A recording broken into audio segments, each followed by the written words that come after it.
에베소서 1장 20절부터 23절까지, 에베소서 1장 20절부터 23절까지 말씀입니다. 우리 함께 한 목소리로 합독하겠습니다. 에베소서 1장 20절부터 23절까지 말씀 합독합니다. 그의 능력이 그리스도 안에서 역사하사 죽은 자들 가운데서 다시 살리시고 하늘에서 자기의 오른편에 앉히사 모든 통치와 권세와 능력과 주권과 이 세상뿐 아니라 오는 세상에 일컫는 모든 이름 위에 뛰어나게 하시고 또 만물을 그의 발 아래에 복종하게 하시고 그를 만물 위에 교회의 머리로 삼으셨느니라. 교회는 그의 몸이니 만물 안에서 만물을 충만하게 하시는 이의 충만함이니라. 아멘. 네, 오늘은 신본주의입니다. 저는 동선교회에 와서 사랑하는 법을 배우고 있습니다.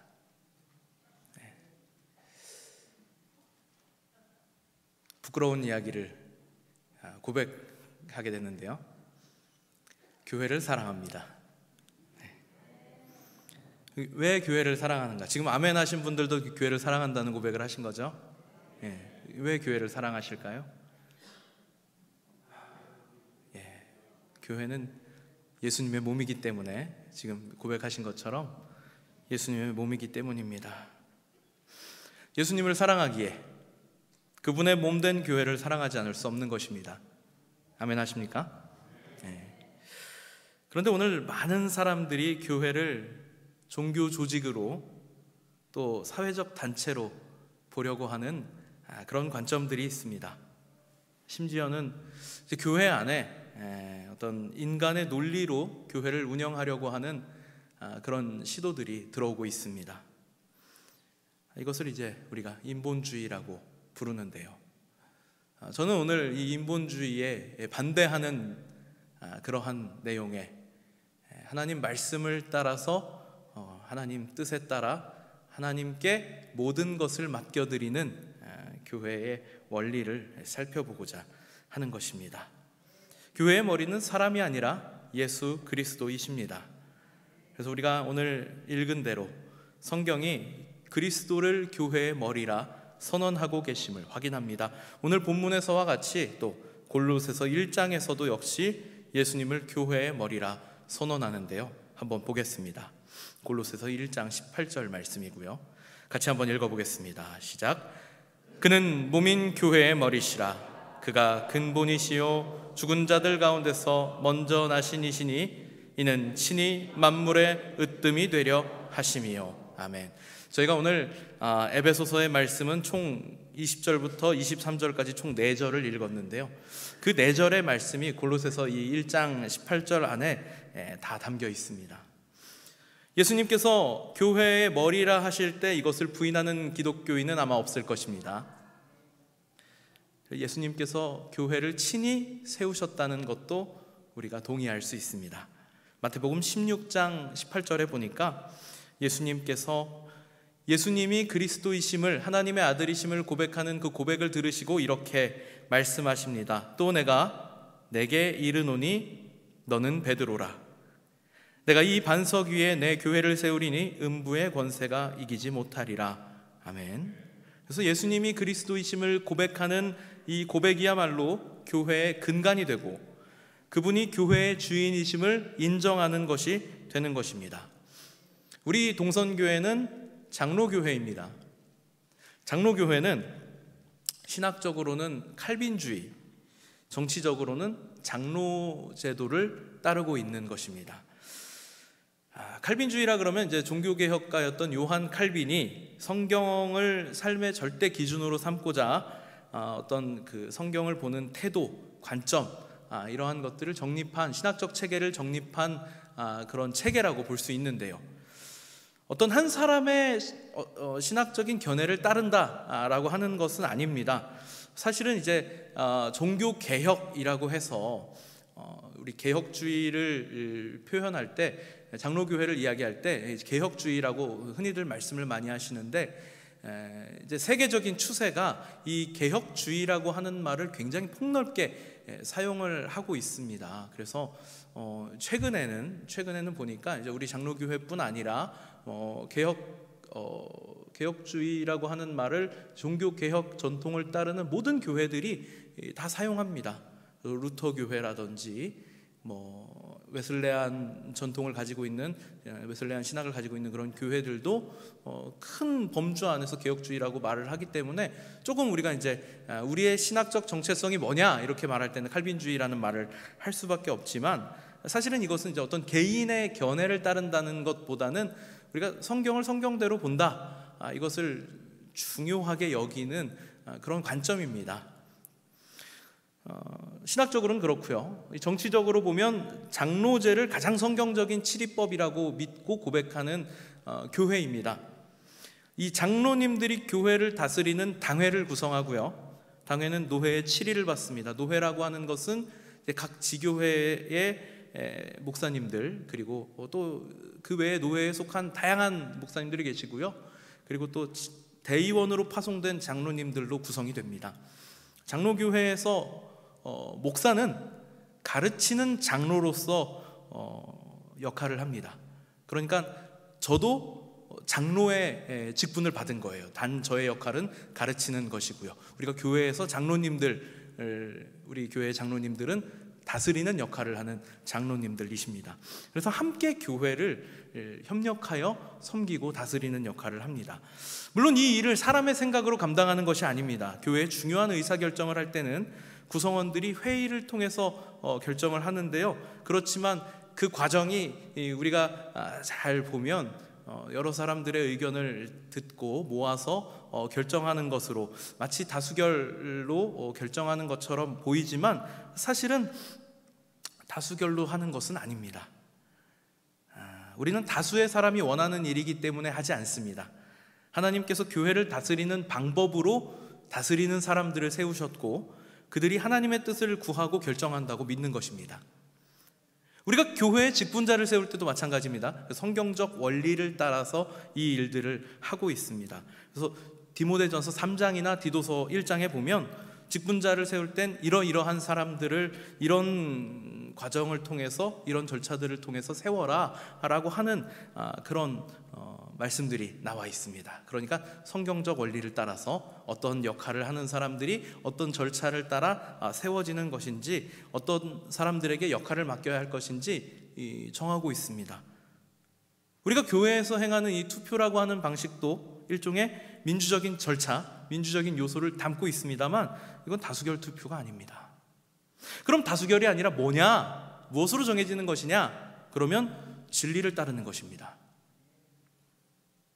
이게 민주주의하고 다른 건요, 민주주의는 다수의 의견이 최종적인 결정권을 가집니다. 수가 많으면 많은 쪽을 따르도록 되어 있습니다. 그렇지만 교회의 결정은 다수의 의견이 항상 옳은 것으로 보지 않습니다. 예를 들어서 출애굽했던 당시에 수많은 군중들이 모세가 자리를 비웠을 때 아론에게 우리를 여기까지 인도해낸 우리 하나님을 만들어내라 라고 요구합니다. 다수의 의견을 따르면 금송아지를 만들 수 있습니다. 교회가 그러한 일을 하지 않으려면, 다수의 의견을 따르면 안 될 때도 있는 것입니다. 이것이 명백하게 드러나는 성경적 다스림의 원리인 것입니다. 성경적 가르침과 하나님의 뜻이 무엇인지를 헤아리는 방법으로 그러면 어떻게 하느냐? 기도해야죠. 성령의 인도하심을 간구해야죠. 그래서 과거에는요, 구약시대에는 제사장들이 우림과 둠밈이라고 하는 이 표를 가지고서 하나님의 뜻을 구했습니다. 이것이 이제 신약시대로 오면 초대교회에서는 보니까 이제 직분자들을 세울 때 제비를 뽑는 경우도 있고요. 하나님의 뜻을 구하는 방식으로 다양한 모습들이 있을 수 있습니다. 오늘날 우리는 이 개혁주의 신학을 가지고 장로교회 전통을 따라서 민주적 절차를 사용해서 투표로 이 질서를 따르고 있습니다. 그러니까 모양이 바뀐다고 본질이 바뀌는 게 아닙니다. 구약시대 제사장들이 우림과 둠밈을 사용했던 것도 동일한 방법인 거고요. 이 사도들이 12명의 자리를 채우기 위해서 제비를 뽑았던 것도 동일한 방법입니다. 기도하며 하나님의 뜻을 구하는 겁니다. 이것이 하나님의 뜻을 구하고 그 뜻에 순종하는 신본주의의 방법인 것입니다. 오늘날 교회가 인본주의적 사상 때문에 많은 도전에 직면해 있습니다. 최근 일부의 교회에서는 사회적 정의라고 하는 말을 사용하면서 교회가 존재해야 되는 이유가 사회적 정의를 이루기 위해서다, 이렇게 말하기도 합니다. 물론 교회는 사회적 책임을 다해야 합니다. 우리가 존재하는 이유 중에는 사회적 책임을 감당하는 것도 있습니다. 그러나 교회의 본질은 분명 복음 선포와 영혼 구원에 있습니다. 복음을 전파하는 일과 영혼을 구원하는 일이야말로 우리가 존재하는 본질적인 이유입니다.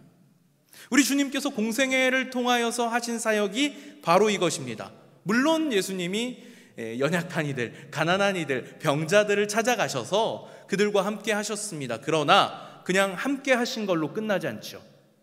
그들의 죄의 문제를 해결하시고 그들의 영혼의 구원을 이루어 내셨습니다. 그러니까 교회는 이 땅에서 예수님이 공생의 사역으로 보여주셨던 일들을 동일하게 감당해야 합니다. 물론 우리도 우리 주변에 연약한 이들, 가난한 이들, 아픈 이들과 함께 해야 합니다. 그러나 그것으로 끝나면 안 됩니다.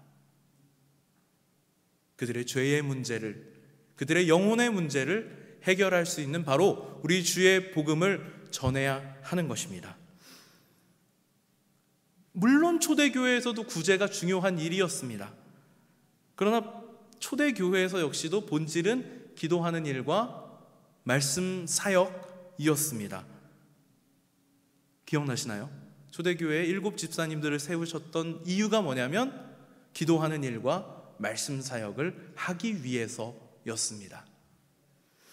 이 순서를 우리가 바꾸게 되면 교회는 사회운동의 중심에 서려고 할 것입니다. 복음은 희석되고 인간의 생각이 교회를 지배하는 일이 일어나게 되는 것이죠. 이런 흐름이 지금 자연스럽게 성경의 가르침을 시대에 맞게 해석해야 한다는 주장으로 흘러갑니다. 우리가 다 이미 접한 이야기인데요. 동성애, 낙태, 안락사, 성윤리, 이런 문제들을 가지고 어떻습니까? 이제 교회가 맥락을 읽고 사회적인 역할로서 이야기해야 한다, 이렇게 하는 목소리가 나오는 것이죠. 그러나 중요한 것은 말씀입니다.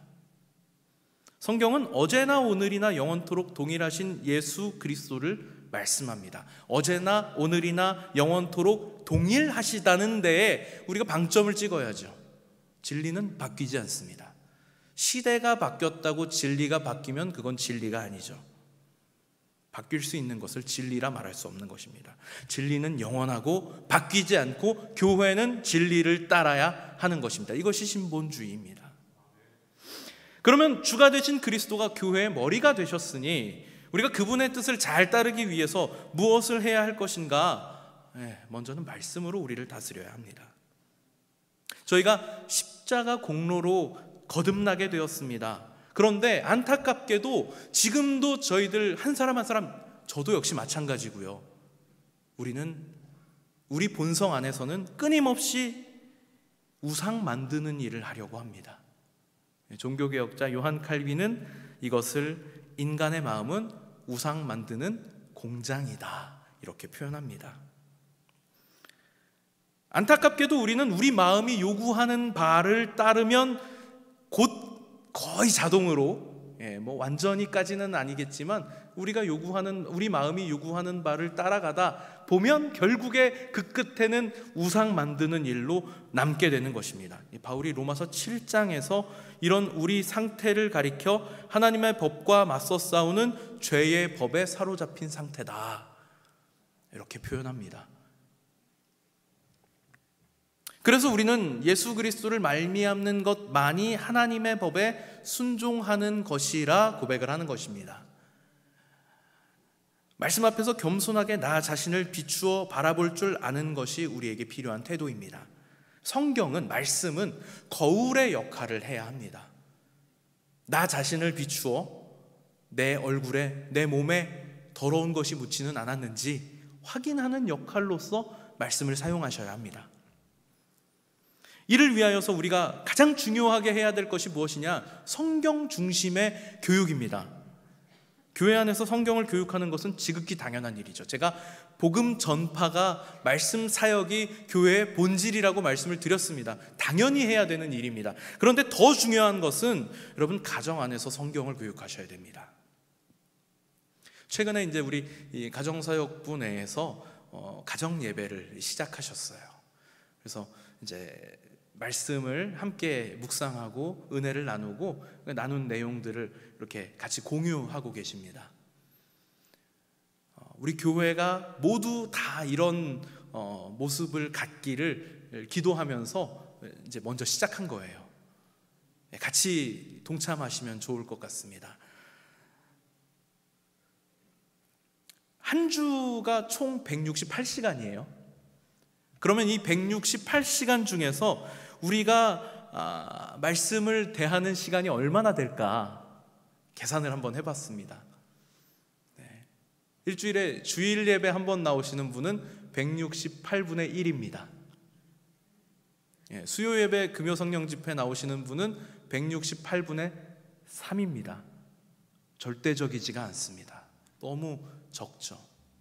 새벽 예배 다 나오신다고 해도 168분의 8입니다. 아직도 부족하네요.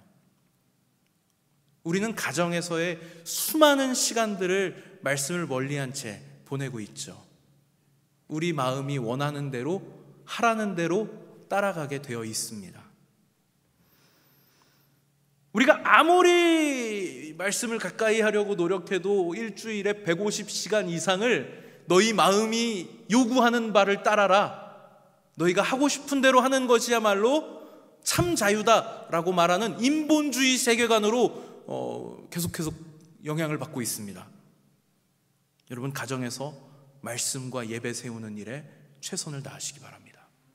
특히 어린 자녀들을 키우고 계시는 우리 성도님들, 자녀들에게 말씀 교육하시는 일에 더욱 열심을 품으셔야 합니다.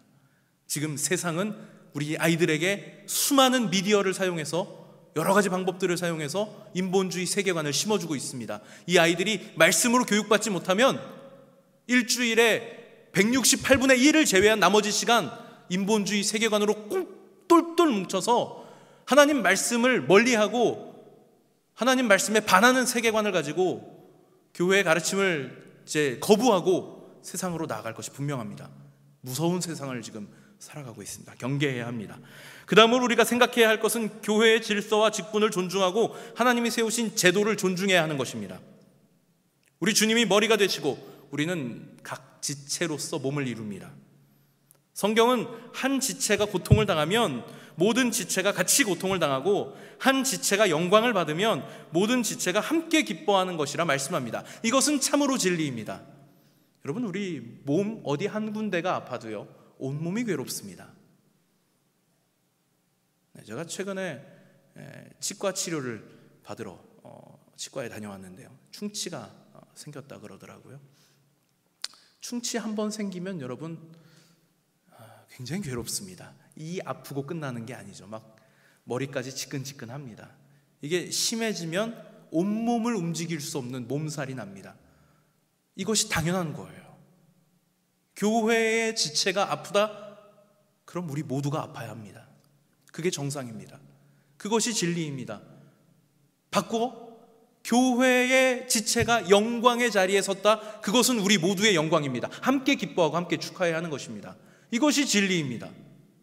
시기하고 질투할 틈이 없습니다. 왜냐하면 우리는 한 몸이기 때문입니다. 우리는 본성적으로 질서와 권위를 기뻐하지 않습니다. 인간은 이기적이고 이기적인 마음은 죄악된 본성입니다. 제가 앞서서도 말씀드렸지만 인간은 우상 만드는 공장입니다. 본성적으로 우상을 만드는데 특별히 우리가 가장 경계해야 할 것 중에 하나가 뭐냐면 나를 우상 삼는 거거든요. 예수님 믿고 성령으로 거듭난 사람들은 이 이기적인 마음, 나를 우상 삼으려고 하는 마음을 극복해야 합니다. 이거 이겨내고 죄악된 본성을 이겨내고 공동체 안에서 하나님이 세우신 질서, 우리 주님께서 친히 머리가 되시고 말씀으로 다스리시는 이 질서 안에서 우리는 그 뜻에 순종하며 살아가야 합니다. 세워진 질서를 따라 리더십에 순종하시고 교회를 다스리시는 예수님께 순종하는 우리 성도님들 되시기를 소원합니다. 마지막으로 우리가 정말 집중해야 할 것, 본질, 아까부터 제가 계속 말씀드리고 있는 것, 말씀 전파하는 일에, 복음 전파하는 일에 목숨 걸어야 합니다. 우리 주님께서 제자들을 향하여 마지막 사명으로 주신 것이 바로 복음 전파하는 사명입니다. 증인되라 하신 사명입니다. 우리는 세상의 가치가 아니라 복음의 능력으로 세상을 변화시켜야 하는 사명을 가지고 있습니다. 여러분, 교회가 힘을 가지고 있을 때는요, 썩습니다. 안타깝게도요, 우리가 그럴만해졌다라는 느낌이 들면 그때부터 망가지기 시작합니다. 우리는 항상 소수여야 합니다. 우리는 항상 마이너리티를 가지고 있어야 합니다. 우리가 힘이 없다고 느껴져야 하나님께 의지합니다. 우리가 지금 카운터에 몰려 있다고, 우리가 지금 어려운 상황에 놓여 있다고 확인이 되어야 그때서야 하나님께 의지하고자 합니다. 이것이 안타깝게도 제가 계속해서 말씀드리는 우상 만드는 공장이기 때문에 그렇습니다. 할만하다 싶으면 그때부터 우상을 만들기 시작합니다. 예수님께서 교회의 머리가 되시고 온 세상의 충만함이 되십니다. 우리도 예수님 안에서 충만함을 경험합니다. 바로 예수님의 몸인 교회를 통하여 예수 그리스도의 충만함을 경험할 수 있는 것입니다. 이 경험이 우리 안에서 끝나는 것이 아니라 복음을 통해 세상을 변화시키고 하나님 나라의 확장을 이루게 하시는 것입니다. 여러분, 예수님 안 믿는 이웃들을 만났을 때 우리가 누리고 있는 기쁨을 소개하시기 바랍니다. 우리가 지금 누리고 있는 이 만족감을 전파하시기 바랍니다. 예수님 만나면, 교회에 들어오면 정말 기쁘다, 참 좋다, 참 평안을 누릴 수 있다, 이것을 전하시기 바랍니다.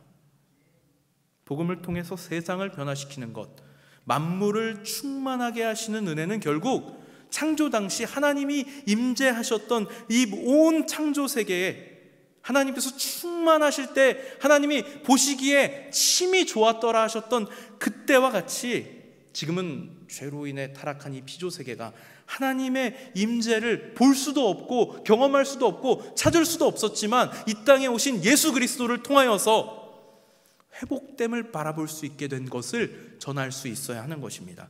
여러분이 선포하시는 복음의 메시지야말로 세상을 변화시키는 원동력이라고 하는 사실을 기억하시고 자부심을 가지시고 담대함으로 나아가시기를 소원합니다. 이 일들을 우리가 감당하기 위하여서 무엇을 해야 할 것인가, 무엇을 구해야 할 것인가, 스가랴서에서는 이것이 힘으로 되지 않고 능력으로 되지 않고 오직 성령으로만 가능한 일이라고 말씀합니다. 우리는 세상의 방식이 아니라 하나님의 말씀과 성령의 인도하심을 따라야 합니다. 말씀 중심으로 살고 교회의 질서에 순종하고 복음 전파에 힘쓰는 것이 바로 신본주의적 삶입니다. 그런데 이것이 우리 힘으로 되는 것이 아니라 오직 성령의 능력으로만 가능합니다. 우리 다 함께 한번 읽어보겠습니다. 스가랴서 4장 6절인데요 같이 한번 읽어보겠습니다. 스가랴서 4장 6절입니다. 시작. 그가 내게 대답하여 이르되 여호와께서 만군의 여호와께서 말씀하시되 이는 힘으로 되지 아니하며 능력으로 되지 아니하고 오직 나의 영으로 되느니라. 아멘. 우리가 하는 이 싸움은 우리의 힘으로, 우리의 능력으로 하는 것이 아니라 성령으로, 하나님의 영으로 하는 것임을 기억하시기 바랍니다. 그러므로 우리는 성령의 도우심을 구하고 그리스도의 충만하심을 경험하는 삶을 살아야 합니다. 성령께서 우리 마음을 다스리실 때 우리는 신본주의적 삶을 살아갈 수 있습니다. 이 신본주의의 완성은 무엇일까요? 완전한 모습이라고 하면 무엇을 우리가 떠올릴 수 있을까요? 바로 하나님 나라가 완성되는 것입니다. 성경은 이것을 새 하늘과 새 땅이라고 표현합니다. 바로 하나님의 나라가 완성되는 것은 온 우주가 하나님의 영광과 그분의 임재로 가득 차 마치 물이 바다를 덮는 것과 같이 되는 것입니다. 그리고 이를 위해서 우리 예수님께서는 친히 십자가를 지시고 그 위에서 고난 가운데 피 흘리셨던 것입니다. 우리 교회는 이미 왔으나 아직 이루어지지 않은 하나님 나라를 미리 경험하는 곳입니다. 교회의 머리이신 예수 그리스도의 통치가 완벽하게 이루어져서 질서와 조화를 경험하고 이곳에서 미리 하나님 나라를 경험하라고 하나님이 세워주신 모델 하우스입니다.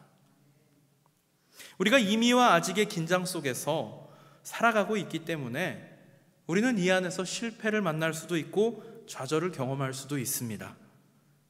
아픔과 슬픔이 여전히 남아 있습니다. 그러나 이곳이 하나님 나라입니다. 주님이 다스리고 계시는 영역입니다. 세상은 세상의 언어와 가치관으로 교회를 재단하려고 하고 있습니다. 그러나 여러분, 우리는 기억해야 합니다. 이곳의 주인은 예수님이십니다. 그분이 친히 다스리셨고 세우셨습니다. 그 통치 아래에서야말로 우리는 참된 평화를 또 참된 위로를 누릴 수 있는 것입니다. 우리 마음이 우상 만드는 공장이라고 하는 사실을 인정하시고 하나님 친히 말씀으로 나를 쳐 다스려 주시옵소서. 성령께서 하나님 말씀이 들릴 때마다 그 뜻에 순종하는 자 될 수 있도록 만들어 주시옵소서 하고 날마다 구하셔서 하나님 다스리시는 신본주의 세계관으로 일생을 살아가시는 우리 모두가 되기를 소원합니다.